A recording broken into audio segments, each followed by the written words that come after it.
Okay, welcome back to You Heard It from a CFP. My name is Matthew Coyle. Today we're going to talk about diversification and why it's just not working right now. Tough market. Let's dive in. All right, well, sometimes it helps to take a step back and when you're doing something, and remember why you started doing it in the first place.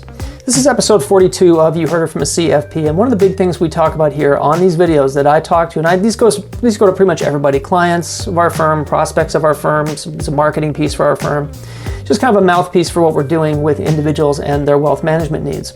So this video, this particular week has kind of caused me to look back and think, well, what do we normally do? What do we talk about with clients that usually benefits them? And one of the things we talk about with them is diversification. Buying broad base of portfolios, whether it's small cap, large cap, private equity, bonds, real estate, whatever it be, we talk to them about the benefits of that, which are of course reduced volatility. But the other thing is also, what should you be doing when things necessarily aren't working or the markets aren't responsive? And this week, episode 42, is one of those weeks. I look back at the past 3 or 4 months, and diversification has not really been your friend the past 3 or 4 months. So let's talk about why that is, what you should be doing as we wait for the market maybe to return to its upward trajectory, whenever that may be, and some other ideas that I may have for you in the larger sense of what to do when the stock market and other markets just aren't performing. So let's look at some data right now. I'll keep it brief and it should be very interesting. Okay, let's go through some charts. I've got 8 of them. I'll go through them very quickly, and we'll show you some examples of when assets move together when really they shouldn't, and that's what's going on this year. So we'll start with the TLT, and this particular index is the iShares 20-year bond ETF. It's basically long-term government treasury bonds is what this is. Down about 16 to 17% for the year. Very unusual to see a move like that in such a short period of time. You see the very same thing moving into the next chart, IEF, which is the intermediate term bond, 7 to 10-year treasury bond. These again are U.S. treasury bonds in an intermediate term. This particular fund, of course, down a little over 9% for the year. If you look at the even the BSV, which is Vanguard's short-term bond ETF, which is an ETF a lot of advisors have client monies in for short-term bonds. Again, nothing exotic here, just short-term U.S. bonds. And this is down about almost 4% for the year. So very unusual to see all these down at the same time in such a short period of time. Now, the real question is, if you're a diversified investor, wouldn't this be moving in a relatively opposite manner from equities? And usually these types of things move in different directions from equities, or at least they do most of the time, or at least they have some type of diversification benefit like reducing risk or adding additional return when you're not getting it from the stock market. But let's look at a few examples of how that's not really happening either right now.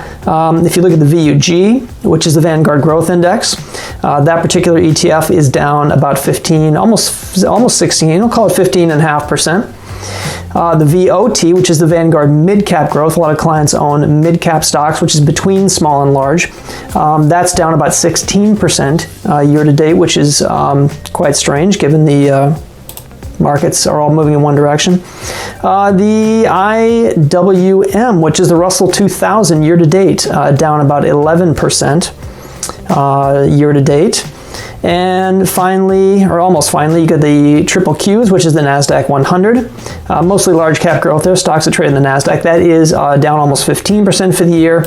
And even VEA, which is Vanguard's developed market ETF, which is everything ex-US, which is large cap stock outside of the United States, or what they call ex-US, down about 8.5%. So all these asset classes moving in one direction, and that's down from January 1st of this year all the way through nearly the end of April now. So what do you do when all these asset classes, which are supposed to move, maybe not perfectly in opposite, but certainly are not providing any benefit, and diversification is really not your friend right now. It's just not working. Very strange to see long-term bonds and large cap growth both down almost the same amount year to date, which is very strange. Don't see that very often.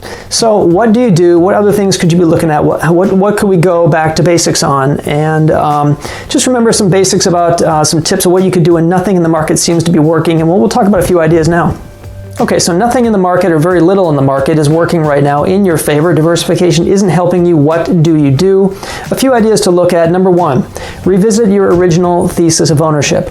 If you go back and you look at the things in your account or the things that are the assets that are being purchased for your account, what is the original ownership thesis on these particular positions? Is it an index fund? Is it an individual stock? Is it a mutual fund? Is it a A private equity fund, what is it and why do we own it? Go back and understand the original thesis for ownership. And if that's changed, make some changes. If not, continue to own it if you believe in it.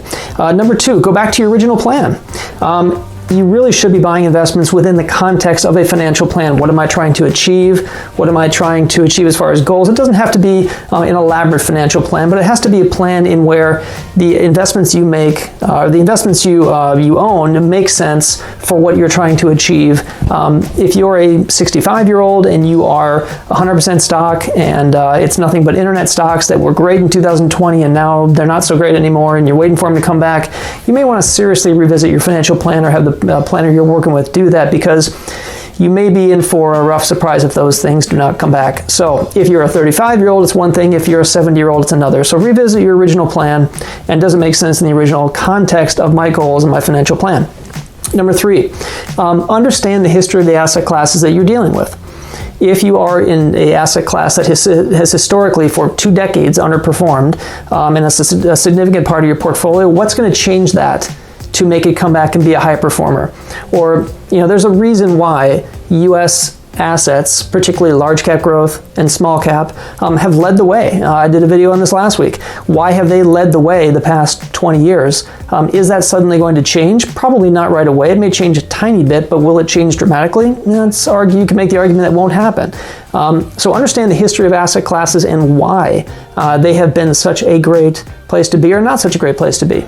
So that's number 3. And number 4, again, seek the counsel of the people you pay to work with you, or the people that you may have some knowledge around you that may know if you don't work with a financial advisor. So seek the counsel of others who may have some expertise that you may not. Revisit those original theses, understand your plan, and understand why the market historically has performed the way it does, and you will probably come to the conclusion that you may need to change some things, or you may want to leave things alone. And number 5, keep at it. And investing is not an easy job for anyone, and keep in mind that in the long run, it does tend to pay off, especially when the markets are down. It is a great time to invest historically. There's tons of reasons to sell, but there's only one reason to buy, and that's because you need to, in the long run, to maintain that purchasing power, because cash and other riskless or near riskless investments will not do that for you. They just will not maintain your purchasing power or adjust for inflation like you need. So good luck to you. I wish you the best of luck. As always, thank you. And remember, the best asset you have is your time. Take care of yourself, take care of your family, and I will see you next time. Thanks.